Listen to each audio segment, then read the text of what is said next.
and the green and white upon my chest.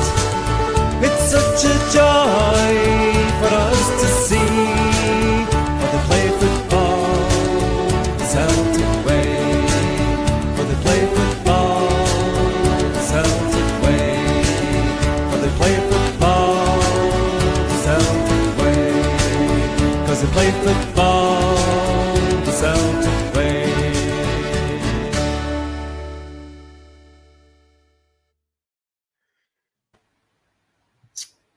How you doing? Good evening, ladies and gentlemen, and welcome to the Wednesday Four-Leaf Clover podcast. Paddy has got a small boy's new Celtic top on there. He's been ill for the past 2 weeks. Don't let it be fooled. That is not an adult size that he's got on there. Paddy, how are you doing, sir? I'm a lot better than I was, Scott, thankfully. I must have shed about 2 stone there. You know yourself the way it goes.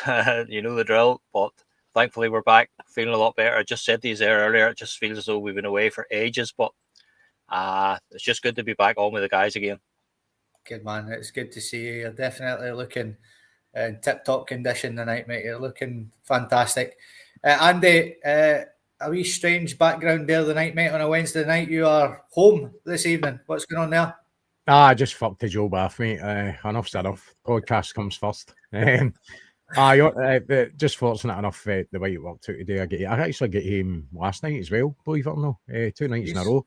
Very strange, but I'm getting hoofed right up the shiter tomorrow, mate, because I'm getting sent down to Swansea. So it's touch and go whether I'm going to make the Friday show or not. It depends if I get a backload in time or no. Fingers crossed, but we'll just need to wait and see. Oh, don't say you'll not make Friday. Nobody will bloody watch it, Andy, if you're not on. But we've got our Kaiser. Our Kaiser will be there on Friday for sure. Kaiser, how are you getting on, sir? Yep, living my best life, legends. As Paddy says, a couple of days off the podcast and you absolutely miss it. You miss the crack, you miss the lads. Obviously, we've got the group chat where we chat away in, but it's always good to see a friendly face and all the people in chat as well. Such a community we're building here. A community of people in the chat. Excellent, mate. So, been longing to be back. Looking forward to it. Good man. We're only missing our Jerry now. We're going to get 5 on at some point. I can feel it. Our Jerry's very busy with work still. He was away sunning himself up in Santa Ponsa, so he's playing catch up with all work at the minute, but hopefully he'll be there on Friday night as well. So not really much happening, ladies and gentlemen, Celtic-wise at the minute. We're back. The pre-season friendlies are over. We got the double done with the Adidas Cup and the Cork one as well. But we came up short in Como. Paddy, did you manage to catch any of that tournament at all, mate? Did you catch both games while you were on your deathbed, or how did you feel it went? I saw the Ajax game, Scott. I saw the Ajax game. I didn't see the 3rd, 4th place playoff because we were at the Tommy Burns show that night. So I saw the Ajax game, and you know what? It was just a game of 2 halves, the proverbial game of 2 halves. You know, I thought it was a right good game first half, but you know, then I don't think particularly, you know, we should be apportioning any blame to Celtic or anybody for what happened in the second half. You know, you're between the 2 clubs, there must have been 25, 30 substitutions or whatever, you know, and that just the whole game just goes out the window. So from having a right good game of football in the first half, it just descended into a bit of a farce in the second half. And to be fair, it could have ended up anything there the way it was going at the end. I think Celtic were just hanging on at the end there, but you saw the quality that Ajax have there. You know, they've got 1 or 2 quality players there. Berghuis in particular was outstanding for them. You know, big defender at the back. The big guy scored an absolute belter as well. You know, so these things are always, you know, it depends where you are in terms of your fitness, Scott. You know, at that stage, maybe they were that wee bit more ahead of us or whatever, maybe a bit more sharp or whatever. But again, you know, in the same that we weren't getting off the deep end when we beat Newcastle 4-0. You know, you can't read an awful lot into that. These games are about fitness and getting guys minutes in the legs and getting the minutes into the tank for the season ahead. So, you know, you're never really going to focus too much on the, on the result. You're just looking at getting guys minutes in the legs and hopefully not picking up any injuries. And I think that's what we managed to do. Aye, good man. And Andy, I was busy working, mate, so I didn't really get a chance to see any of that Como Cup. I seen the first half of the Ajax game where we looked outstanding, to be honest. We got the goal, shitty goal we conceded. I thought it was a handball in the box for the guys. and we hit the bar twice, and we looked superb. And then when I got to work and I seen it was 5-1, I was like, what the fuck has happened in that off? And I missed the Al Ali game, but I watched the highlights. Andy, did you manage to catch any of the Como Cup at all? What was your thoughts on that sort of preparation? I did see the Celtic fans fighting me in Ajax fans. I did see that clip. I caught the first half of the Ajax game and then I fell asleep. And then I seen the score and I thought, that's a wee bit embarrassing, that, but you've got to put it into context, didn't you? We get so excited about beating Newcastle. You know, it's just a pre-season game. It is. So I think you need to take it for what it is. Don't get too excited when we win games in pre-season. Don't get too upset when we lose games. And it was a bit of a pumping, let's be honest. I haven't seen the second half. The what they call Al Hilali. I was travelling. I was travelling back home for Rhodes, so I didn't see that at all. I did see clips of the penalties and stuff like that. So, just what you say, you know, it's a good run. I was kind of hoping that we would see more kind of quality incomings getting a run out in these kind of tournaments, because ideally that's what it's for. We're used to seeing the same kind of faces every season. You know, there's going to be some youth players in there and some prospects that haven't worked out. That are definitely only going to be here. Certainly before the transfer window shuts, there's going to be a few bodies out. So I think I'd like to see more kind of action in the transfer market when it comes to real quality coming in that's going to push us in the Champions League. That's a progression that we want. So, you know, as for us, it's pre-season. It doesn't really mean much to me. I understand why they do it. They need to do it. But this is when we get down to business at the weekend, you know, unfurl that Champions flag. Aye, bang on, mate. And Kaiser, before we get on to the sort of start of the season and the state of the squad that we have at the minute, just let's touch on the Como Cup quickly, mate. Did you manage to catch any of that at all? Yeah, my man, I watched it all. Right. Front to back, every last bit. Yeah, dissecting it for facts, hoping to be entertained. I wish I'd fell asleep, Andy, when it came to the second half of the Ajax game as well, my man. I'd have been to sleep happy, dreaming of success. I thought we played some really good football, some really stellar stuff. Pushed right up on Ajax the first half. We were playing round about them, basically. We were playing them off the park. Yeah. And they made a few tactical changes, pushed right up on us and just took control of the game. Surprised at the level of quality, given how young their players are as well. It really shows a stark contrast to our training facilities and stuff and what we're developing through the youth setup and what the Lowland League's actually doing for our players and stuff. That being said, I was impressed with some of the performances. Young Donovan, some youngsters, Murray coming in at the back as well, was impressed with him as well. And so we've got to be doing something right now. Just don't think they're getting that. They don't get that kind of breakthrough experience that the Ajax squad's getting at such a young age. So it stands them in good stead. And as Paddy says, the big defender stepped up and scored an absolute worldie. Had Adam Idah in his back pocket for most of the game. And I just found myself staring at other teams' strikers like I did earlier in the pre-season build-up, just staring at their strikers and wondering, how come that guy's got a first touch? How come he can take the ball in with it back to the defenders and control it? How come he can header the ball? What the fuck did we pay 9 million for Adam Idah for? He doesn't do any of these things. What does he actually do? So just questions like that. If Udinese are interested in him, I'll get him over there. Well, welcome in, Rasta, my man. Legend. Aye. A very bizarre rumour that has hit the headlines just before we came on air there is that Udinese are tracking Adam Idah, which is just madness, Paddy, for me, isn't it? It's certainly come from left field, Scott. But you know, it's going to be a funny one in terms of if there is anything in it. My own personal opinion is if somebody was prepared to offer sort of half decent money for him, I'd snap their hand off it for them at this minute in time. Yeah. That being said, he could be starting as your main striker on Sunday. That's why it's just a real sort of freak situation here. But I don't know, Scott, if there's anything in it at all. I did see it late on last night for the first time, and then the story sort of broke again this afternoon. So I don't really know, Scott, if there's any if there's any real mileage in it, or if it's just somebody maybe kite flying or whatever. But the one thing I will say is I can't. Udinese mustn't have seen they mustn't have seen much of him recently. Is all I could say. But listen, I suppose we have to give the big guy the benefit of the doubt. But as Kaiser said, that's the thing. He's even in the Newcastle game. That if you think back to the goal that I think it was the goal that Scales scored from Kieran Tierney's lovely wee 1-2. It was Idah actually collected the ball on the edge of the box, and he took a touch with his shin and then his knee, and it sort of ran out towards the touchline. It was unbelievable. It was a really funny moment. And then he passed it inside, and then there was a wee 1-2 and Tierney's cross. But the big man has so much work to do to convince us all. He really does have to. After doing really well in his loan spell, it just seems to be ever since he went sort of permanent, it's not happened for him. And I think he is. I think he's guilty of trying too hard. He's just really given it. He's given it his all, but it's just not happening. But yourself, Scott, the best thing for any striker that can happen is a few goals. That's the best thing. We'll soon forget about that if he starts banging in the goals. That's the one thing about being a striker. It's different to a midfielder or different to a defender. But if a striker starts on a wee run and he starts scoring goals, it'll all be forgotten very, very quickly. So let's hope that that's what we see happening beginning on Sunday.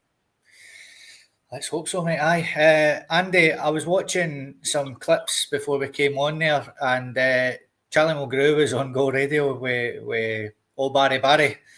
And they were talking about who's better, Idah or Dessers.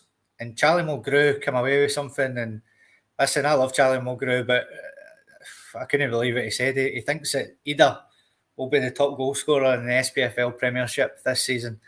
I don't know where that's came from, but that's what he seems to think. But what do you make of this rumour, as Paddy said, has come out of left field tonight? It's just, if it's anywhere close to the 9 million for me, catch you later.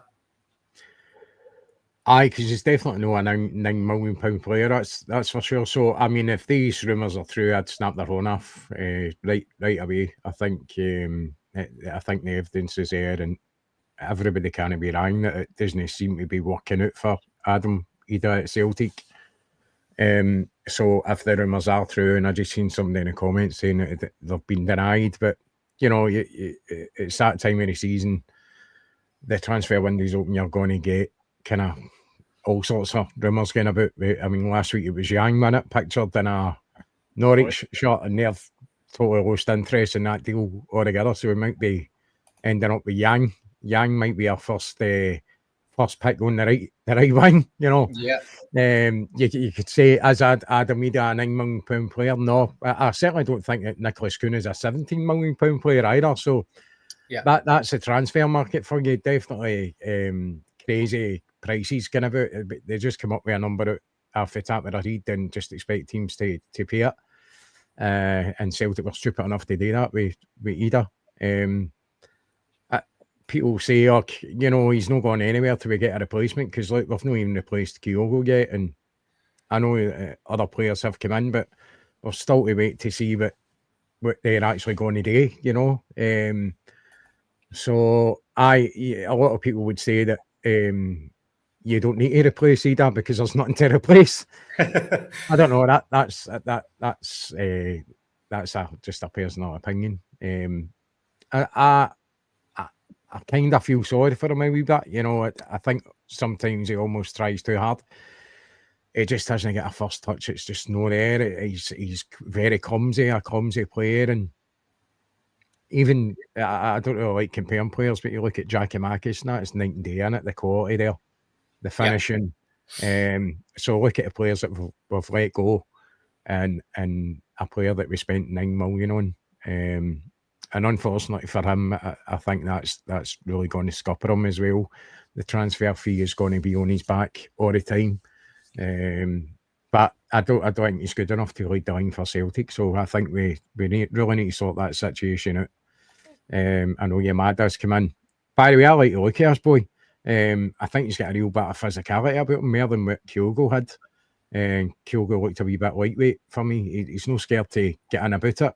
Yeah. And he's quick, so the signs look kind of no bad with Yamada. But I'm going to say it again, if the rumours are true, swipe their own off and take that money. Aye, Kaiser, we hate sort of slagging off Celtic players, because, they're lucky enough to wear the jersey and things like that. But we certainly got our pants pulled down by Norwich City when it came to that transfer fee. We have discussed it in the past as to why our hand was sort of forced to go and pay that sort of money because we fucked up with the loan to buy that wasn't in place sort of thing. I mean, this has just come out in nowhere just before the podcast started. What are you making it, mate? And, if we got anywhere near that 9 million, would you bite their arm off as well? Yeah, I would take the money, mate. If you get anywhere close to recruiting that 9 million, I would take it. But that being said, I do like Big Idah. He is only 23 years old. He has all the physical attributes. He looks like he's built like a tank. He looks like he could do it, but he just doesn't put it into practice, as I've said many a time before. Just lacks that bit of swagger, that attitude that's needed to make it as a top striker. Some players find that, and hopefully he can find it this season. I think Charlie Mulgrew saying that Idah's going to be the top goal scorer this season. I think it's more likely to be Shin Yamada who's going to be the top goal scorer. I think I can see him playing a lot. He can bring the ball in, he can hold the ball up, he's got physicality, running, quality. Delighted with him. And Inamura coming in as well for the meagre fees that we're paying for these players. Delighted with him. I think when it comes to Adam Idah, really the board's inactivity and poor business strategy and planning, we could have got him for 5.5 million and nobody would have been batting an eyelid. But because the board dragged their feet, lowballing teams and stuff, Norwich used that opportunity to pull their pants down and seen that we needed a striker and got the 9 million for him. After his first season on loan, if we had got him at 5.5 million after 20 goals last season as well, we would all be saying as fans, he's worth about 8.5, 9 million. And that would be us bumming him up a wee bit. I understand that as Celtic fans would do that. You bum them up a wee bit and give them a bit, elevate them and hopefully their performance elevates. If Idah stays, there's only one thing we can do, and that's get behind him and hope he improves. He's in a perfect training ground. He's got one of the elite managers in the world at player development in Brendan Rodgers. So I don't know how Brendan's not sat him down and says to him, look, son, learn how to stick your head in the ball. You're good for another 15 goals a season for the crosses. You're a big, tall boy. You're pot ugly, so you don't need to worry about losing your looks. And develop a first touch. I believe it was Fabregas I heard before who was talking to a player at Arsenal who says, I'm going to buy 40 hussies and I'm going to rent them out for £1,000 a week, and that's 40 grand a week I'll be making. And Fabregas said to him, work on your first touch and your heading ability and you'll make a lot more money than that. And the player didn't work on his first touch and his heading ability. I've no idea if he's a property magneto by now. Probably is. But Adam Idah, that would be my top advice for him. Work on your first touch. Work on your play with your back to goal. Bringing the ball in, bringing it under control, retaining possession. Use your strengths. And work on heading a ball, big man. You know what I mean? Fling that big ugly nose at the ball. Aye. No, good points, lads. Good points. And today as well, lads, we have been told that Jamai Simpson, I better say this right, Pusey. Better say it right, just in case somebody gets offended. Pusey, I believe, his last name is. The boy looks decent. I had a quick look at him earlier. He get Player of the Year in front of Callum Osmond, actually, in basically the Premiership in England's B team sort of league thing. He get Player of the Year, and he just beat our Callum Osmond to it. So he's coming in. So this is what I want to talk about tonight then, lads. You've probably seen this, everybody, cutting about social media for the past few days. The squad depth, we're going to go through position by position then, ladies and gentlemen, and see if we're happy or we're not, and get your comments in as well, just so we can see them. Paddy, I'll come to yourself first, sir. The goalkeeper position, happy with that? I think we have to be, Scott. Yeah, I think we have to be. I don't really see how we can improve on that much. How are you going to bring in another goalkeeper? Another goalkeeper will want to play. So it's going to be very, very difficult for both Sinisalo and Ross Doohan if you bring in another goalkeeper who drops away down there. So I think you've got to be happy with that there. The Sinisalo and Doohan are both young lads. Schmeichel's obviously going to start the season as number one, and rightly so. And it looked good at the weekend, to be fair. I did think he looked a lot leaner and a lot sharper than he had it on. So it looks as though his fitness issues are hopefully behind him. There's just that, that wee nagging question mark over that shoulder injury. Let's hope that it doesn't go with him again. But I think Sinisalo in the games that he's played, I think he has shown enough that he's more than a capable deputy for him. And you've Ross Doohan there, who was very, very highly thought of when he was out on loan. So I would be happy enough with that, Scott, because I really don't see how or where we could look at bringing another goalkeeper in, because I say you're gonna nudge some of the other guys out if you do that. So I'm happy enough to start the season the way we are. And who are you getting the number 1 jersey to out the 3 then? A lot of people are saying Sinisalo's in with a great shout.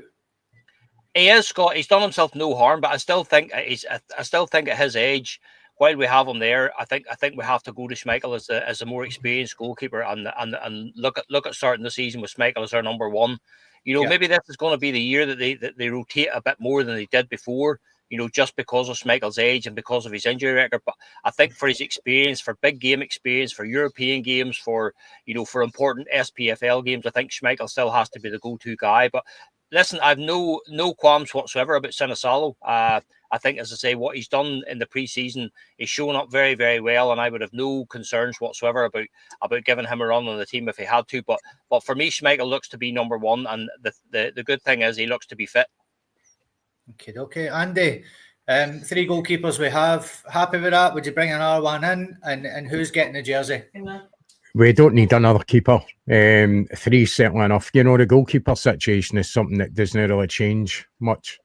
2 goalkeepers, the chance of getting 2 goalkeepers injured are very, very slim. So I'm quite happy with that situation. I think Schmeichel is the number 1 choice, but Sinisalo is a very capable keeper. And for him to be second choice at Celtic, I think we're in a pretty lucky situation there with that, because the guy's quality.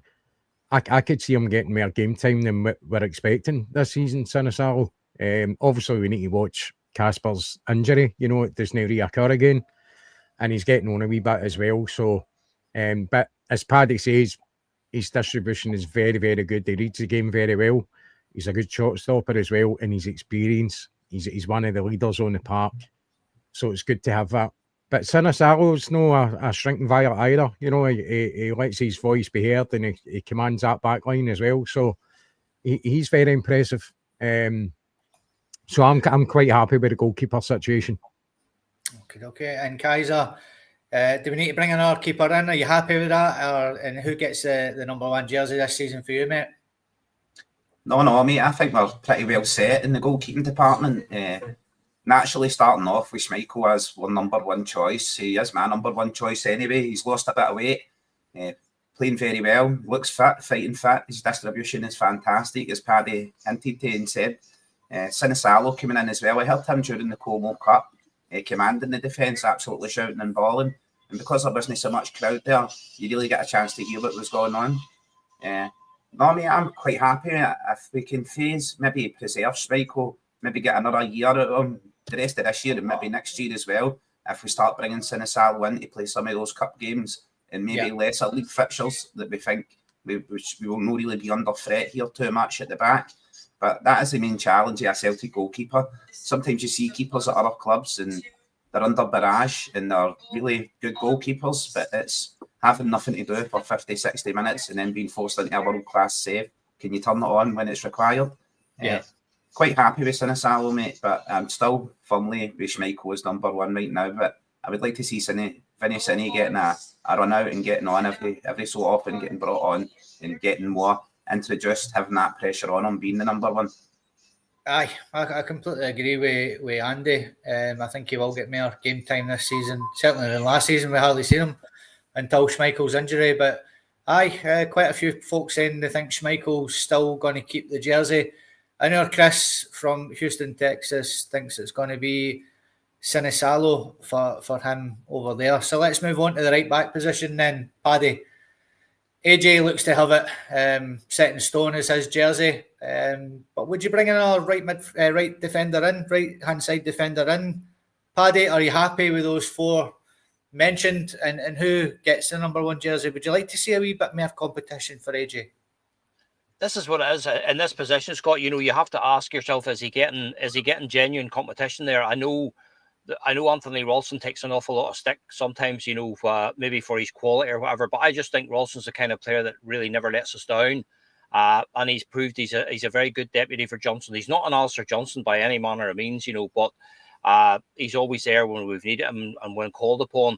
The young lad Colby Donovan has shown up now. I've been keeping an eye on him for the last couple of years, and he's shown up really, really well. He was fantastic in Cork, really, really brilliant in Cork. He actually played in the centre of the defence and scored the goal against Cork. Right. Really good young player. The young lad McPherson just maybe not. I don't really know that you could even count him as one of the four there. I don't really see him. I think he still needs a bit of development yet. But certainly with those three, with Johnson, Ralston, and Donovan, again, it's just a question of does Brendan, does he see Anthony Ralston as a genuine alternative to Alistair Johnson, or does he feel that he maybe wants to bring somebody in with that bit more quality? If he did, it would push the young lad McPherson back down again and somebody else in there alongside them. But it depends, Scott. At the end of the day, you can. Anthony Ralston's a Scotland international. Whether you like it or not, the guy's an international player. As I say, the jury are very much out on whether he's quality or not. But I would have to say that on the whole, anytime Anthony Ralston has been called in to deputise for Alistair Johnson, he's never really let us down. That being said, the position is absolutely Alistair Johnson's 100%. We just do not have another.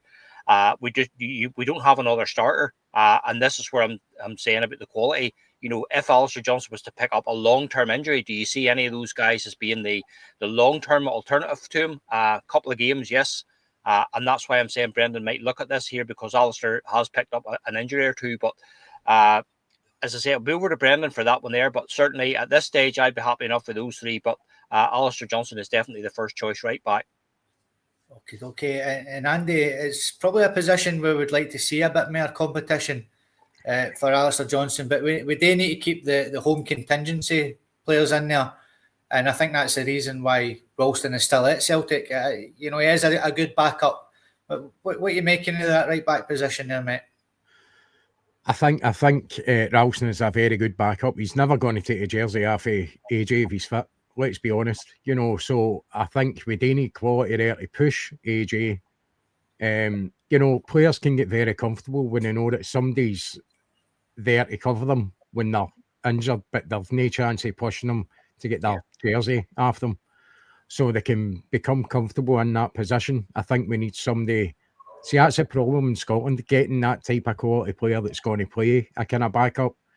Somebody that's going to try to attract somebody that's good enough to actually challenge AJ for that position, because you need that all over the pitch, and I don't think we're in a position to really have that type of quality in every single position. But certainly, I think Ralston is a good backup. It does what it says in the tin, but it doesn't push AJ for me. So, and let's be honest, we've all been shouting about the youth system and all that kind of stuff. So it's good to see a couple of the young guys in there as well. I don't know how serious they are about actually having a serious part in the squad, but it's good to see. It's a kind of shining light that if they do get a chance, then something's working, because we've seen with Dane Murray and Carter Vickers' position that he's a big bit of a boy, but he's very capable as well. So that's another. And I know you're going to go into that position next, but I think we're looking to use as much of a youth system as possible, as much as we want quality players in. We need to kind of find that kind of balance of experienced players, preferably Champions League coming in with Champions League experience. If we are looking to progress, we can't rely on, and these famous words of "you'll never win anything with kids," that was said many years ago with Alex Ferguson. Talking about Man United with Alan Hansen, wasn't it, that said that. So, it's finding that balance, but I'd like to see a wee bit more kind of quality in there to push AJ on a wee bit. Aye. Kaiser, yourself and Paddy mentioned young Donovan there. Somebody said who's going to come in and give AJ, who's going to come in and play second fiddle to Johnson. I'm not talking about playing second fiddle to him. I'm talking about ripping the jersey off him. That's what I want to see at Celtic. What's your thoughts on the right back position, mate? I think, yeah, Alistair Johnston pretty much has it locked down. As you said yourself, mate, as Paddy and that said as well, familiarity breeds contempt. And when you know your name's on the team sheet every week and there's no somebody there making you think it's on a shaky peg, do you really give it your all? I've been impressed with young Donovan, how he's played in pre-season as well. I think he's certainly got a higher ceiling than Ralston has, but Ralston is a reliable backup right now. As Paddy said, Scotland international. You're now at the back. He's a really good debutant to come in there if Johnston picks up an injury or a knock. He's absolutely solid, the Bricky. But I would like to see Donovan feature more. I think I think he's got a higher ceiling and can develop higher. And just like when we seen when Kieran Tierney came into the squad, bringing him in and putting him into the squad at a young age really was the making of Kieran Tierney. So if we can do that on the other side, and Donovan's in there learning from Ralston and Johnston's toughness and ability. So I'm encouraged by the right back right now, mate. I'm not really questioning to go out and pick anyone up and buy anyone. As they say, if it's no broke, best no fix it. But if we could get like actual competition for Alistair Johnston in there, it would be a hard thing to find, hard thing for us to buy, and a hard thing to keep happy on the bench, playing back up to him as well. We've seen that on the other side. Greg Taylor not willing to stay and play back up to Kieran Tierney, maybe thought in his own mind that he was better than that and deserved better than that. But it's a hard balancing act. It's the complexities of a squad, I suppose, mate. Aye, bang on, lads. Good points there, everybody. So let's switch out to the other side then, Patrick. Tierney obviously has the jersey. Inamura was at the door before he even stepped on the pitch, but now he has certainly made a case for the left back number 2 position, and young Mitchell Frame as well, mate. What's your thoughts on the left back position? Do you know what, Scott? We were pretty much the same. I suppose it was just Brendan's initial comments after he signed that sort of threw everybody out. We were thinking, right, this guy's obviously, maybe too lightweight. He's going to be one for the future, one for the development. But like from the very first minute I seen him in the pitch in Cork, and everybody around us was the same. You could see the guy's quality. Now we had to obviously temper our excitement by the fact that it was Cork City we were playing. But you can only judge the guy by what he's doing on the ball, and he looked absolutely fantastic in Cork. He got the first half out there, was fantastic, and you could see Brendan giving him a real pat on the back, coming off at half time and stuff like that. And he's just gone from strength to strength. He just seems to have really been, it just looks as though he's been part of the squad for quite some time. He's really comfortable on the ball, excellent passer. He's positionally very, very good. He's been playing on that left side. Doesn't seem to allow the man to get the other side of him and get beyond him and stuff like that. My only concern again about Inamura is, again, if you head in towards the Scottish winter time, the pitch is getting heavier. Up against a few hammer throwers, let's say, up and down the country. That will be my only concern about him. Young Mitchell Frame, a wee bit like McPherson. I'm not just entirely sure whether Mitchell Frame will be ready, to step in and do a job at left back or not. So. But again, it's going to be very difficult, Scott. And it's similar to the right back. It's going to be very difficult to bring in another left back and keep him happy sitting on the bench if KT and Inamura are going to be your first choice left backs. We saw Jeffrey Schlupp, towards the tail end of the season, and Jeffrey Schlupp came because he was getting games. He got quite a few games. So again, I think it's very similar at right back, Scott. I think unless something else happens, I think we are fairly well covered there. Again, it just depends, Scott, how Brendan how he feels Inamura's development has been going. It is hard to judge, as I say, at this time of the year with the pre-season games, but the guy couldn't have done any more than he's already done. He's shown up really well. He hasn't let us down. He looks to be a really solid acquisition, a really quality player, and we just need to give him time now to settle and grow into the role. But Brendan may feel that he wants to bring somebody else in. But at this stage, if we entered the season tomorrow with Kieran Tierney and Inamura as our two first choice left backs, you'd have to be happy with that. Yeah. And Andy, how's the left back position looking for yourself, sir? Aye, good to see Mitchell Frame in there as well. As Paddy says, we don't know how ready he is. Although he's played first team football for Celtic, he kind of vanished off a radar for a while. I know he was injured, and then we just don't know how involved he's going to be in the first team squad at all, if at all. Anamura, I've been really impressed with him. It's pretty obvious that Brendan hadn't seen any of Anamura. I think we seen more of Anamura on YouTube than what Brendan did before he actually pulled a Celtic jersey on apart to play for the club. Because he was surprised at what Anamura could do. For what I seen of Anamura in the games that he's played, it's exactly the same as what I seen on YouTube. And we do own about YouTube. It's, you know, MD can look good on that, but I think he looks a really half decent player. I think he's got a good bit about him and noise. I don't think he shies away from it neither. He's got a set of balls on him, I think. Just when you're talking about obviously the Scottish weather and wintertime stuff, I don't think that'll affect him. Obviously it's early days and you're just kind of speculating, aren't you? You don't know who aimed it, but I just get that impression that he's a solid player, but a very good pass on him as well, very capable. And of course you've got KT there that's going to start games. He's going to take the majority, but he's a very, very good deputy, I would say. He looks good to me, so I'm pretty all right with the left back position. Okay. Kaiser. Yeah, I see it in chat there. That new guy, that KT, he looks like a player.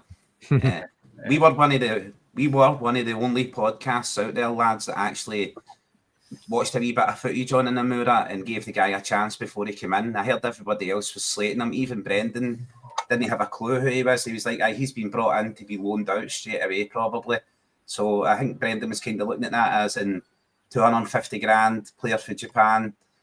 Originally touted to be coming in and playing left centre back. He would be competing with Trusty and Scales in there. So I think putting him out in the left side of defence, he's been absolutely fantastic. We've seen for the footage of him, he's wide area passing, his passing ability and his footballing brain. You could tell the guy had intelligence, he knew how to play the position. And as pre-season has went on, he's just continued to impress. Definitely a fantastic debutant. Helped take the pressure off Kieran Tierney. We know there's games at Livingston and whatnot where we're playing on the cursed carpet. You don't really want KT running around on that, and given his past injury record. So I think Anamura and left back, we look pretty well sorted, and young Frame in there as well. It's always a running joke in it. When is Frame going to be in the frame? He's young enough to like stick it out and do a bit of learning off one of the best defensive players in the world, Kieran Tierney is. So he's young enough to be learning over there, and I'm sure Anamura will be realising the quality of Kieran Tierney as well. His link-up play. And I've seen someone else say in chat as well. I'll say it as well. Anamura's better than Greg Taylor. I've seen him go up and winning headers and challenging for the ball and that, and he's not looked as weak as people suggested he was. Maybe slightly built, but definitely not weak, and he's not afraid to put himself about. So quite happy with the left back position right now, mate. And it's the same on the other side. If there is a player out there of the quality to challenge Kieran Tierney to take his shirt off him, rip that shirt off him, we certainly can't afford them, and he's certainly not going to sit on our bench waiting on the option. So I think we done good business there with Anamura, bringing him in 250 grand. Yeah. It's great business, in my opinion, mate. I bang on, mate. And let's move into the centre of defence now, Paddy. We'll cover left central defender and right central defender. We've now got Jamai Simpson-Pusey coming in. Well, what are you thinking of the other players there? It was looking a bit lightweight. It looks like Welsh is falling off as well. What's your thoughts on the centre of defence there, pal? That's the one area, Scott, for me. I know there are other areas as well there, but for me, that's the one area that we need to be looking at. Absolutely, without a doubt, a microscope needs to be used on that one there. For me, really, you've got three options there at the minute that will be first team regular options, and that will be Cameron Carter-Vickers, Austin Trusty, and Liam Scales. Dean Murray has shown up reasonably well in pre-season, but again, I would just be concerned about his lack of experience. I know, and he has a pretty poor injury record as well. And again, we're talking about an injury record again to be going into the season. Absolutely still dependent on Cameron Carter-Vickers as our go-to centre half. With his record, it's just it's it's a bit of a farce, to be honest. Austin Trusty and Liam Scales, it sort of seems to be one day it's you, one day it's you. So there's a lot of uncertainty in that area, Scott. I can absolutely see why they've gone and got the boy from Man City. He looks as though he's a quality player. What I always do in that situation is I always go and speak to some of the away supporters or some of the selling team, and I can just absolutely tell you the Man City fans are absolutely devastated that the big guy's going. They had high hopes that he would maybe be breaking into the first team a bit more than he did. I think he played 6 times for them last year, and he was really, really well thought of down there. But again, it's talking about loaning our own players out. Maybe Dean Murray's at that stage now where he maybe needs to go to the likes of, we've talked about Scott Brown at Ayr and Mark Wilson at Partick Thistle and stuff. Maybe this is what Dean Murray needs to go out and get another a run of games with some of the other teams. Stephen Welch for me is just simply not good enough. Plain and simple. Again, I see talk tonight of a loan deal for Plymouth. I don't know what we need to do to and I don't like to say to get rid of this guy, but he's just the guy's not good enough. It's as simple as that. And he can't be classed. He cannot be classed as a young player anymore. He's not a young player anymore. The guy's a middle-aged man now. If he hasn't made it a first team regular by now, he's not going to make it. So for me, the only real options there at the minute, we only really have 3 viable options, and that's Carter Vickers, Trusty, and Scales. And if you throw in the lad from Man City, that's another one. But I would just still be concerned with Cameron Carter Vickers' injury record. And again, Austin Trusty, he was very, very impressive, I have to say, in the pre-season. Big Liam Scales never seems to let us down. But similar to Anthony Ralston, there's a certain section of our support, and I don't think it would matter what Liam Scales does. The guy could stand on his head, and some people have just made up their mind about him. For me, he's a player that just never lets us down. He obviously lacks a bit of quality when you come up to Champions League level and stuff like that there, but that's these two, Scott. I know I'm talking about the two of them in the one position, but that's the areas that I think we are most lacking. It's glaring there when you see it there. When you see the names in front of you there, it's absolutely glaring where the gaps are. So even if we do get this guy from Manchester City, I still think we need to be looking at bringing in another experienced centre half to come in and play there. Get Dean Murray out for a bit of experience and let Stephen Welch go. Aye, it looks a bit lightweight. Andy, did Paddy say that Welsh was a middle-aged man, by the way? Did I hear that right? What age does that make us, Andy? Ancient, mate. Archives. He did. I know what Paddy means. He's halfway through his football career. Yeah. So he certainly isn't a kid. He's 26, 27, something like that. Yeah. It can't be considered as a youth player or a young player. He certainly isn't. George Best ended his career at 27, I'm sure. And look at what he done before that. I know I'm not comparing him to George Best, but age-wise, and Welsh isn't good enough. That is a fact. And we really need to get him out permanently. No on loan. He's just going to come back next year. It's going to be the same discussions all the time. So it's just time to cut your ties when it comes to Welsh. I think the fact that Brendan is jumping between Scales and Trusty tells you that he's not convinced with any of them. That's not a good sign, because the trust isn't there with Brendan. He can't put his trust in MD. When it comes to CCV, again, very, very important player for Celtic, but he does miss big games, niggling me injuries, and as much as Dane Murray should be admired for the fact that he's there and thereabouts, I just wonder if that would be a good move to get him out somewhere to maybe Brunei or something like that. Be a bit more experience, bring him back in next season. This boy for Man City looks a good player, good pedigree, and he looks a great fit. I've seen some clips of him. Scores a few goals and all, by the way, for a defender. Very, very technically good. With his feet, very comfortable. Good on the tackle. But what worries me is the fact that it's a loan deal. I've nothing against loan deals in general, but it just kind of alarm bells ring with me with the recruitment team that do they not trust their own ability to go and and pinpoint a player and sign him for us, you know, as a signing for us, get him on a 4-year deal, a 5-year deal. It's almost as if they're scared to do that and say, right, let's get him on in for a year and then we'll worry about it next year. And then the same problem comes up. It's as if they don't trust themselves or the recruitment team can't actually identify somebody that's good enough to come in on a permanent basis. So they're kind of going down the safe route with the loan deal. But the boy does look good. I'm not gonna totally dismantle that idea of bringing them in on loan. He does look a quality player, and obviously would improve our side, which is what we're looking for.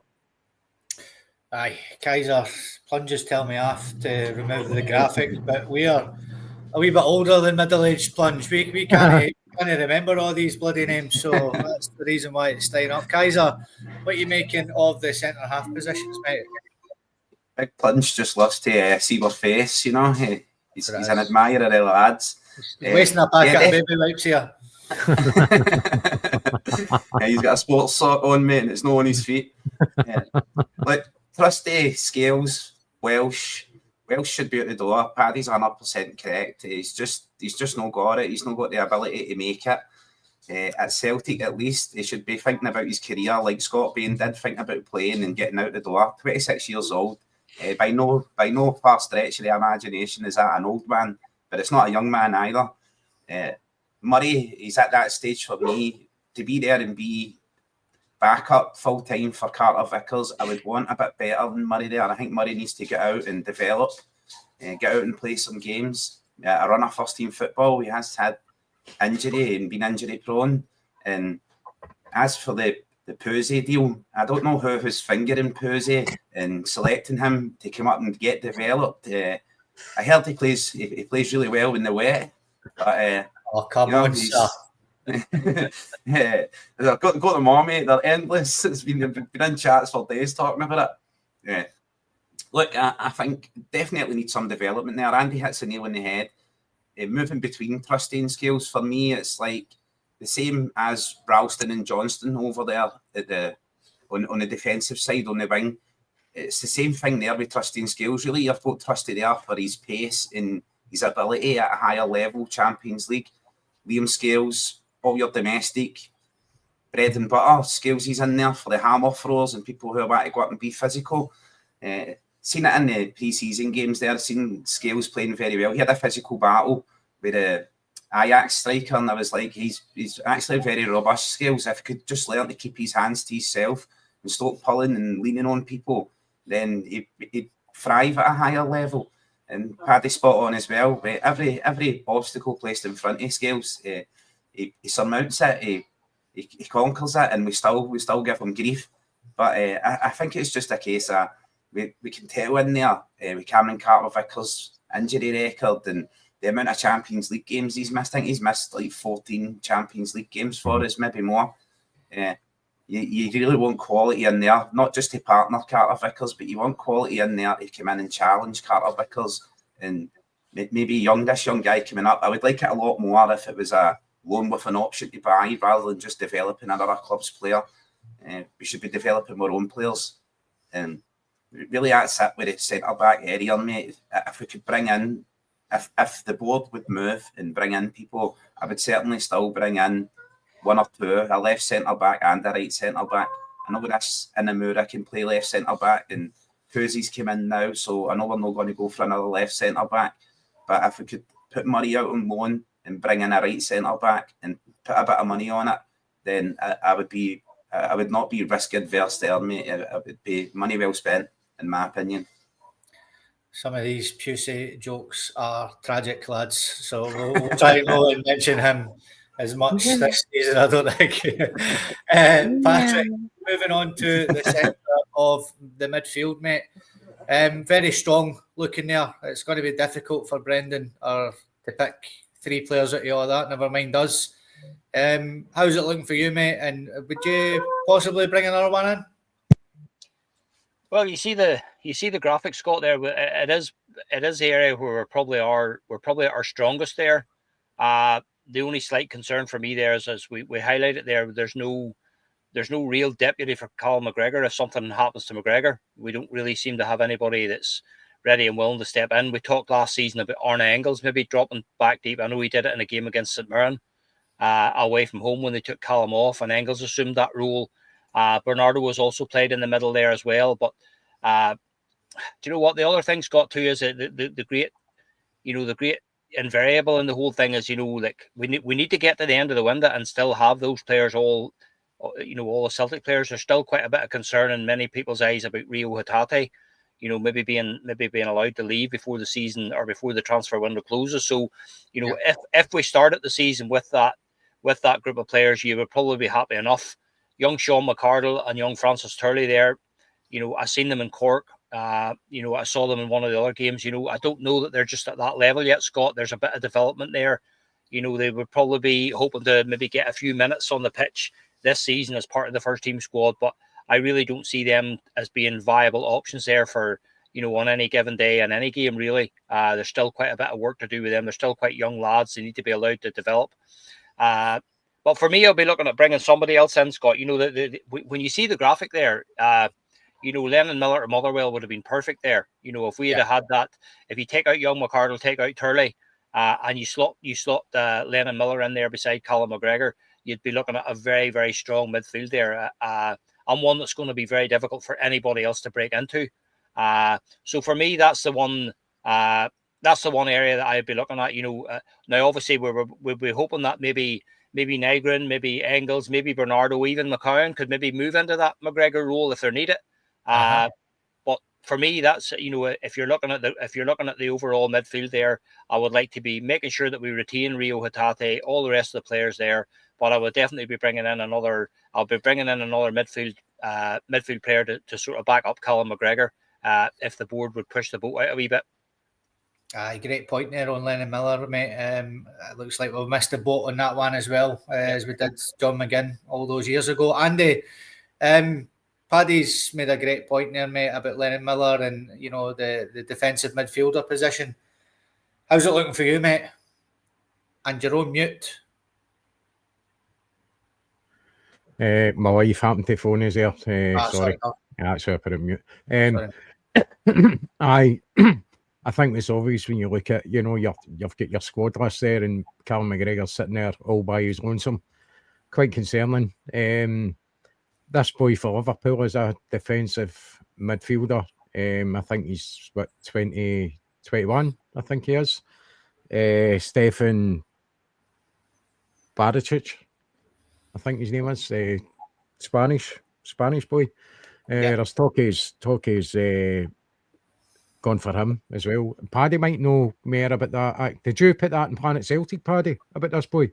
That guy, I'm not sure how to pronounce it, Andy. It's that guy Bacic or something you call him. But I did see him playing for Liverpool last year. They gave him a game or two last year, and he looked very, very decent. And again, when you speak to the Liverpool fans, they had really, really high hopes for him. But again, he's similar to many players that we have as well. The guy needs games, and Liverpool just can't get him the games because Liverpool's midfield's just absolutely stacked. But he looks as though he would be a really great option for us. He really did. He would slot into that McGregor role. I've seen a wee bit of him. I watched a wee bit earlier on the day. Yeah, looks impressive. The boy, and as you said, he's had some appearances for Liverpool as well. He's had a couple of loan spells as well. So getting him in might be a good choice. I think Callum McGregor certainly needs a bit of help there in his position. We need to kind of strengthen that really. We're spoke about Engels that this season we're going to see the best of him. So I think we need to give him a chance to get the season started and see how it goes, because he's a top class player. I think he is. He's obviously not showed his full potential yet, but we spoke about it last season, actually saying that this is when we're going to see the best of Arne Engels, and I think that will happen. Also talking Bernardo maybe slotting in that defensive position in midfield. I just don't know. I don't know. He's more offensively minded. I think McCowan, to get him for £1 million off of Dundee, I think he's been a fantastic signing, McCowan. Yep. Hatate, again, it's blowing hot and cold for me. Some of the passes he plays are just world class, but it doesn't do it enough for me. But he looks, He looks sleek, he looks trim this pre-season. He looks no bad. Again, with Paddy, we talking about Tully and McArdle. I agree there. You know, that's the one part of the pitch, the midfield, that is notoriously hard to get into. We've got players there we've brought in for purposely brought in to play in that part of the park that can't get a jersey, you know. So it's going to be really difficult for any kind of youth player to come in and really cement any kind of place in that position. Nygren, I think he's maybe a 10 type player, Nygren, but very impressed with him as well. Yeah. Really, he's probably impressed me more than MD in the games that I've seen him. So I'm looking forward to seeing him this season. So I think if we do get this boy for Liverpool, I think it'd be a good acquisition. Whether it's going to be a loan to buy or if that option is going to be on the table, I'm not sure. But if that's the route we're going down, then I'd be quite happy with that. Overall in the midfield. Kaiser, how's it looking for you, mate, in the middle of the park? Yeah, you can see there with McGregor in the middle, as to echo the boys' sentiments there. It's pretty sparse there in the centre mid. You could play Engels back there in the McGregor role, no problem at all. Bernardo play on the other side. I think actually when I've seen Engels playing pre-season and stuff, he's actually played his best football from Rio Hatate's side. So there's a lot of players there are quite interchangeable. I think Paddy's spot on. You could take Tully out of there and McArdle, send him out on loan. Some other team in the Premiership, hopefully. They're not too far out of sight, out of mind, and really get them to develop. But I don't know about this boy for Liverpool as well. I've not really looked into him or anything, and I've seen somebody say in chat there, Lucy Frew, I think it is, says that he's injured and injury prone. We don't really need that at the club. But if the board would push the boat out and stop rotating players around, I think given Nygren's class and how classy he's been in the pre-season, I think Engels would struggle, and we would struggle to see the best development of Engels this season. The development we're expecting to see of him. If they're going to play Nygren out on the right wing, then he likes to invert a lot, so he's not really what I would think of as a traditional winger. He doesn't really beat people with pace and things like that, but he does have a lot of qualities out there in the wing as well. But it remains to be seen for me. Like, if the board, if I was looking for key positions, it would be a defensive midfielder, bringing in somebody with an eye for danger and an eye for the pass who can link up the play through the middle of the pitch. Nygren looks, as Andy says, looks more like a 10, playing just behind the strikers and threading balls through and feeding them in. He's always very central. He always plays very central when I've watched him there playing. But it's an old saying, innit? When you've got good players, you make space for them in your team. You shoehorn them in. I thought Brendan would be looking at changing the formation and maybe going to have 4-4-2 or more of a 4-1-2-1-2 and that sort of way. Nygren at the front, just behind the two strikers, play Idah and Yamada up front. That's frightening for me. The absolute pace of the two up front is frightening. But as for the midfield, mate, yeah, definitely a defensive midfielder. McCowan, I've been very impressed with how McCowan's played, considering what we brought him in for. He's developed really well and just keeps on going up levels and levels. There's even a call for McCowan to be back there playing in the McGregor role. Just don't think he's physical enough for it. But he's got a lot of bite about him. He's got a bit of needle about his game. I noticed that in the pre-season as well. He was taking no prisoners, especially against all the teams, actually. He was up for the cup, not for the challenge. Bernardo, he's more of an attacking. He progresses the ball through running. He never really passes the ball. So he's not really somebody you want in that deep line role to distribute. But other than that, mate, yeah, I think our midfield is the most competitive area that we've got right now. But it seems to be like quite strong, other than McGregor having cover for me. Bang on, mate. Bang on. Patrick, the front three, mate. How's it looking for you? You did say that the centre half positions is where we looked as though we were struggling for numbers. I think the other position is glaring for all to see as well as the two wingers. Yeah. We certainly need one or two in there. What's your thoughts on that front three line? I think you can look at it, Scott, there. And again, you know, when you see the graphic, it's glaringly obvious again that we need to strengthen in every one of the three positions there. We definitely need to look at a winger on each side, and we need another. As far as I'm concerned, we need another striker now. As Kaiser said, you're hoping that Shin Yamada will come through and maybe give us the goals there. But again, it's up in the air there. That we're going to need to see what he can produce over the next few weeks and see if he can be that option. We haven't seen enough of the young guy Osmond, or haven't really seen an awful lot of him. What he does, he looks sharp, he looks neat and tidy on the ball, but I don't know that he's ready to give you that goal threat and be the one that shoulders the responsibility. Adam Idah is obviously Idah and Yamada for me are the two. They will start the season as the two main strikers. Johnny Kenny has done himself no harm with the way he plays, but again, I've said it before, I'll say it again. I just think Johnny Kenny lacks that quality.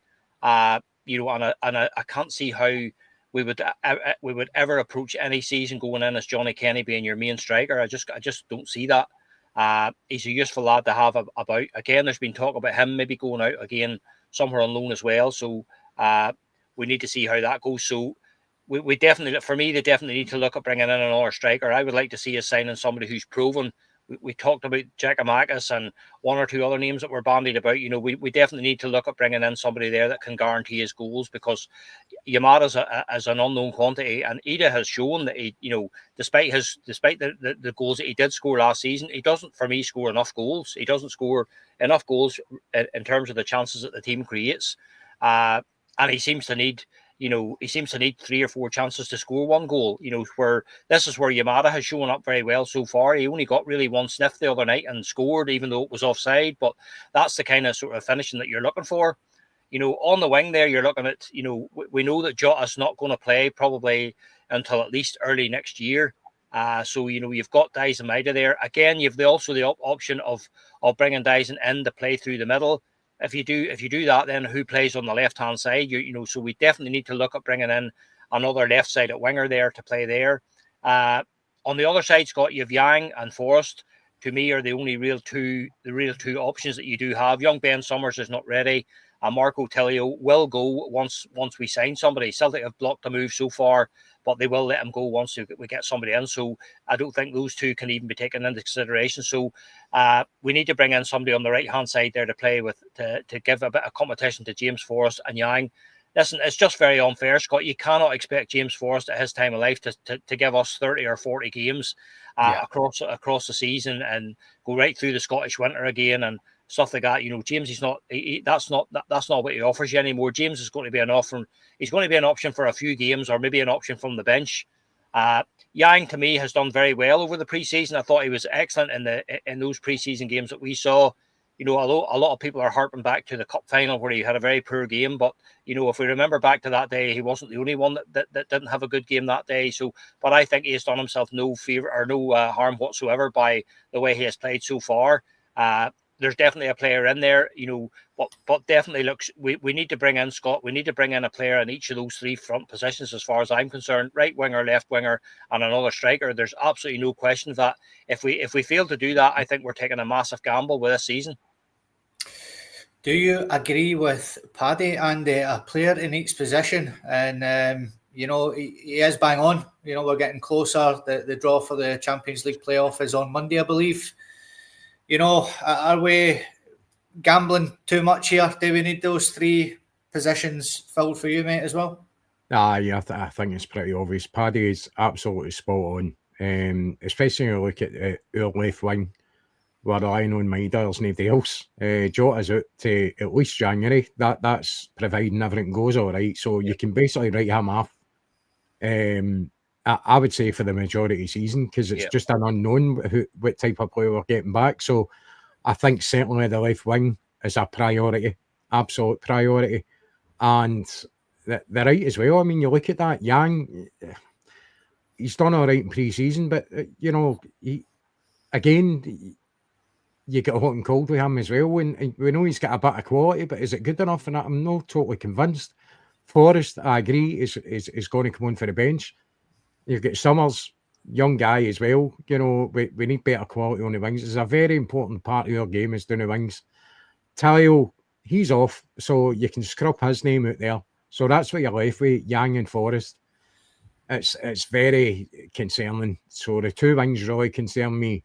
I'm not as concerned with the striker role, but we do need a striker in. So I totally agree with Paddy. I think Yamada will turn out to be a fabulous player for us, and I think he will end up being our number one striker. But the good thing we've got there is that if we do get a half decent left-sided winger, we know that Maida can fill in as a striker role as well and do it very well. So a wee bit of interchanging there we might have to do, depending on what happens between now and the end of the transfer window. But I think it's glaring that we need reinforcements up front. Absolutely. Kaiser, you've heard the thoughts of the other two guys. What are you thinking about that front three? Yeah, I think you guys are spot on. Yang, very much a squad player for me. He's done quite well in pre-season. He's only scored a couple of goals and stuff. He's looked like when the pressure's off, he kind of thrives a bit. James Forrest, it's bang at the order to be expecting James Forrest, and that's what I would be expecting, is James Forrest to start the majority of our games and then have Yang coming on at the 60-minute mark to further let Yang develop. Summers is just not there for him. He's just a bit young, and Telio, I can't wait until Telio's out the door. He's an absolute fucking tragedy, in my opinion. Both footed as well. Omnidextrous, can play with both feet. But I think you can say you can play with both feet when you can't kick your arse with either of them. It seems to be something you can put on a postcard. For me, Johnny Kenny, Paddy hit a nail on the head there. I think he's impressed as well, but he needs a loan as well. The best thing Osman could do is, seen him playing out in the wing, is move himself out there on that wing and be coming on for my Idah. He would actually pick up a lot more games than he's going to pick up in the striking areas, because it is going to be Yamada and Idah are going to be our main men, unless Udinese come in and save us and gives our £9 million back for Adam Idah, and we can go and roll that on someone else, or Peter Lawwell will bring his and build himself a wee couch or something out of all the bundles of money. I think that's what's happened. He just swims in it like Scrooge McDuck. But looking incredibly sparse out there on my this side. Jota, as Andy said, isn't back until January at the earliest. I've seen Jota in training videos and stuff, and he's always good to sell the new strips and the merchandise, but he's still a ways away from playing. I don't know, really. That is the key positions that I was looking at, mate, to bring in and improve the squad. I thought we were going, like, there's still time in the window, don't get me wrong, but a left winger, a right winger, a striker of renown, somebody who strikes fear into the heart of European teams, and a defensive midfielder and another left-back cover over there as well, just in case the wheels fall off just as fast as they come on for Inamura. So having somebody else out there would be like my key positions to bring in. And then we've already highlighted the centre-backs as well. Cameron Carter-Vickers could use a challenge in there, someone covering him in case he gets injured. So, and I think it's just a wee bit early for Dane Murray, as we've seen against Aston Villa when Brendan brought him on. They made a wee mistake there in the Champions League and it cost us a goal. I don't think the Celtic fans would be as keen to let that slide if it wasn't so late in the game there. Really, I'd blame that on Brendan Rodgers that game, because that's a game where Brendan was making changes there, where the game was still up, the tie was still in the balance. We could have still went on and won that game. Maybe Brendan should have been making changes to win that game. Definitely, there's no way we continue into this season without bringing in a left winger, a right winger, a defensive midfielder, and a centre back. I would like to come in as well, mate. So that's at least 4. And every time I talk about it, I'm like, the board won't do that, and I cut a number down, I cut it off. I'm like, right, bring in 3. Right, we'll bring in 2 at least. It'll be a winger on either side. We'll bring in, but it just remains to be seen. It's patience and waiting on this board who have let us down so many times in the past. You know, it's like that same old movie. You turn up and it's Final Destination. It might be Final Destination 5, but you know it's the same thing that's going to happen the entire movie. Something's going to roll down a hill. Somebody's going to get squashed. Somebody's going to walk a plank. The entire thing just repeats itself. It's rinse and repeat with Celtic year after year right now. It's really frustrating. You know what I find amazing, Kaiser, is the fact that we were tracking Marco Talio for 2 years and still signed him. It's just crazy business. Aye. I think some players are like that, aren't they? Andy, mate, they can thrive in their own environment. And some players, like even young guys that I've played football with, and like they've played as part of I would say a lesser team, a team that's not as good, and they've been absolutely outstanding players, standout players, and then they move to a squad that have got a lot of good players, and they just get lost. They get lost in the sauce in that squad because they're not the guy that everybody looks to anymore. They just get lost in it. I think that is what Vitalio playing over there for Melbourne City. I think it is he plays for over in Australia. They're all looking at him to be the creative influence and be that player who stands out for their team. And when he comes to Celtic, well, it's a lot higher quality over here with the players that we've got. A lot of players looking to stand out. So it's just not really suiting them. So that can happen, man. You just need to move the guy on, wish him all the best, hope his career progresses, and let him go out the door. I don't think retaining him right now is doing us any favours either. When the player wants to go, let him go. The loan's already been, I think it's a loan where an obligation to buy has already been sorted out. Just release him and let him go. And then maybe that'll force the board into action once they start seeing like these players are going out the door anyway, regardless. So then you're left Fred Bear on the wings and playing youngsters, and it'll be James Forrest and Ben Summers out in that wing, and on the other wing it would just be Maeda and Osmond. And you're like, right, that's glaringly Fred Bear. That needs to be changed. It needs to be dealt with. Aye, so good discussion point there, ladies and gentlemen. That as we went through the whole squad there. I did have another discussion point for the lads, but we've went quite a bit of time with that there. I thought I didn't think that was going to go on as long as it did, but it has. So the other discussion point I had for the lads, we'll leave that for Friday night, and I will hand the podcast over to Randy now because he has a wee segment for us, and it is... Who's that player? Aye, who's that player? So this is a Amish round. Basically just decapitated him. I've got 4 players, so you know the script. I would do that to him. Maybe play better. So 4 players. Oh, don't I get my mouse on? Some would say he already plays like a heedless chicken. Aye. So here is player number 1. Can you go down a bit? You just move it up a wee bit. Jesus Christ, man. You and Paddy could move your heads up to actually make some kind of mad mutant Celtic player, right? Did it to you guys as well, mate. Aye. Christ, man. Don't actually know who that is. Is it Skippy? I need you, if you just get a pen and a bit of paper. Yeah. Mm-hmm. Yeah, I never bring a pen and paper. I've got a paintbrush again, Andy. Right. So I'll just ask you. I'll ask you first, Kaiser. That's the way, Who do you mate. think that is? I thought it was Skippy, mate. Okay. Paddy, who have you got? I went for Georgios Giakoumakis. Giakoumakis. Scotty, who did you get? I went for AJ, mate. AJ. And that was AJ. Well done, Scotty. Well done, Scott. 1-0 to I thought Scotty. the chin, the chin. I was looking at the chin. I was like, he's got that AJ chin, like a crazy frog. But it just threw us off. That's who AJ reminds me, mate. The crazy frog. That's what he looks like. Oh dear. Right, okay, so that. yes, Scotty's in the lead there. Got that correct. Here is player number 2. Oh, aye. Got to be.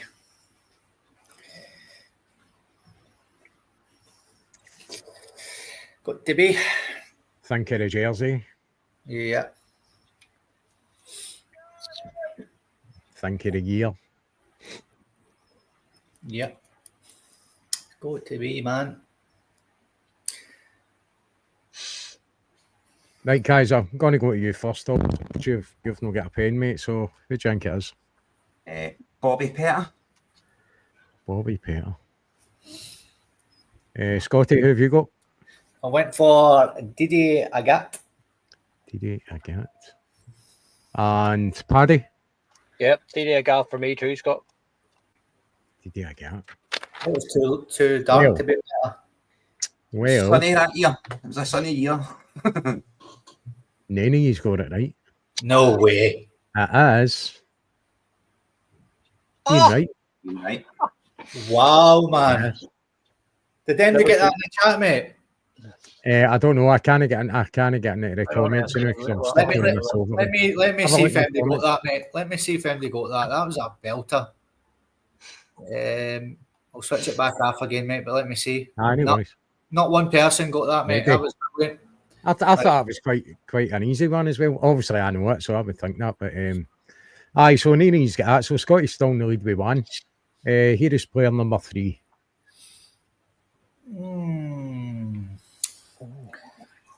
Tap's a bit big for him.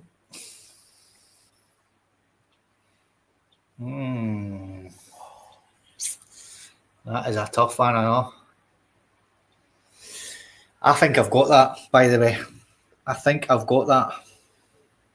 Okay. Aye, I'm going to go for that. Everybody confident they've got somebody. Kaiser, Aye. have you got somebody?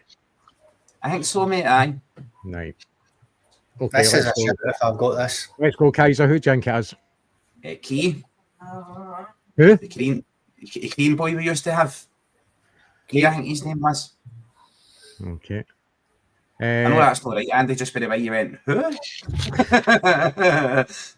No, that was me saying his name. Paddy, who have you got? I went for Glenn Louvens. Glenn Louvens. Good shout, Paddy. Scotty, who have you got? Do you know what? I went for the very same person. I thought he was the only guy that always used to wear his bloody jersey. It was always 2 sizes too big for him. Gents, Oh. you're going to kick yourself here. No way. You're going to kick yourself here. It was Nakamura. No danger, man. How can you not see that? Nakamura. Because Hey, it's when do you get very that? difficult when you cut that bit off. Now it becomes get very that. obvious. Oh, that's crazy. No, it becomes very obvious when you can see the full player.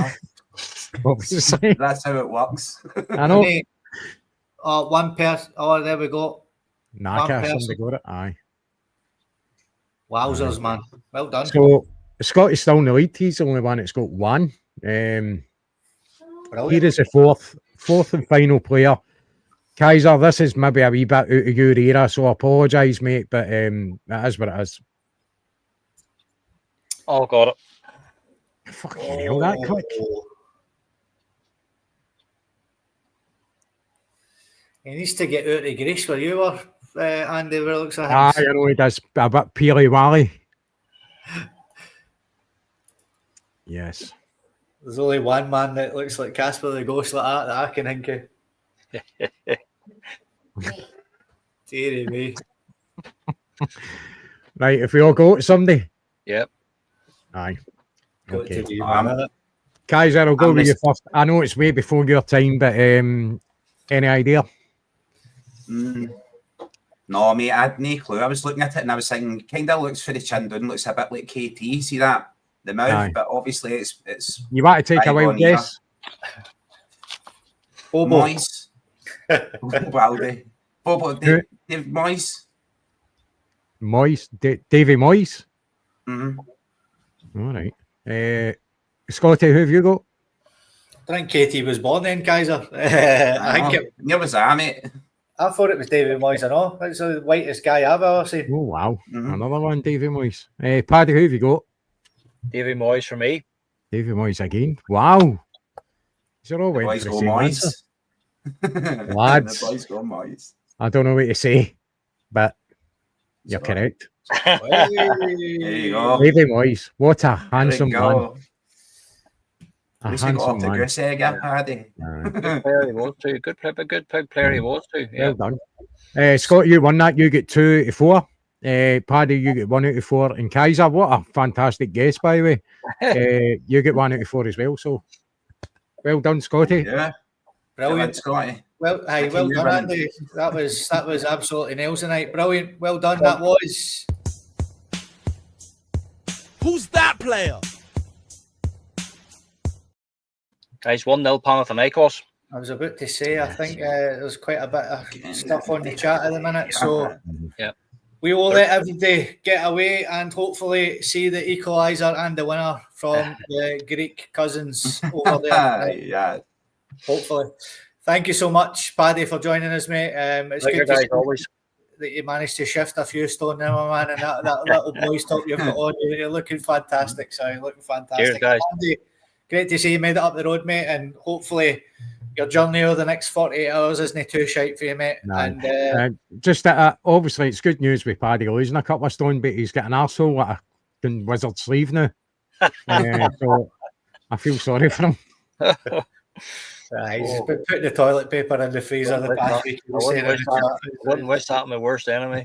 And Kaiser, thank you so much for joining us as well, sir. So, ladies and gentlemen, thanks for all your comments this evening. We will be with you again on Friday night. Hopefully, our Andy makes up the road. Hopefully, our Alec Baldwin is with us as well. And we can make it a full panel for the first time in a long time. I don't think the 5 years have been on for a long time. So, hopefully, we can get that done on Friday night for you and make everybody's wish come true, especially Plunge, who doesn't like the graphics. He likes to see the handsome faces on the screen. Thank you so much. We'll see you on Friday night. All the best and hail, hail. Hail, hail. Cheers.